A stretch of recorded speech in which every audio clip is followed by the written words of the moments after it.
प्रवासाला बाहेरगावी जाताना आवर्जून नेता येईल आणि 7 ते 8 दिवस छान टिकतील अशी रेसिपी।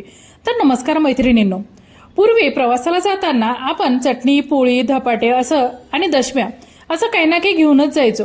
पण आता आपल्याला भरपूर पर्याय अवेलेबल आहेत आणि ट्रेनमध्ये, बसमध्ये किंवा आपण स्वतःच्या प्रायव्हेट गाडीने जरी जात असू तरी बऱ्याच ठिकाणी आपल्याला काही ना काही फूड अवेलेबल होतात। पण असं असताना देखील आपल्याला काही गोष्टी आवडतात किंवा नाही आवडत, तर अशा वेळी आपल्यासोबत आवर्जून आपण नेऊ शकू अशी छान गुळाची दशमी। तर गुळाची दशमी करण्यासाठी मी 2 वाटी गुळ घेतला, त्या 2 वाटी पाणी टाकायचं आणि त्याला 4.5 वाटी एवढी मी गव्हाचं पीठ घेतलेलं आहे। त्यात तुपाचं मोहन टाकायचं आणि कणिक छान भिजवून घ्यायची। भिजलेली कणिक 10 मिनिटं मुरू द्यायची आणि नंतर तुम्ही बघू शकता मऊसूत असे छान आपल्या दशम्या तयार होतात।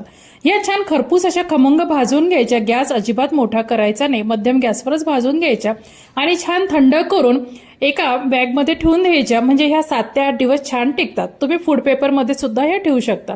तर नक्की ट्राय करून बघा।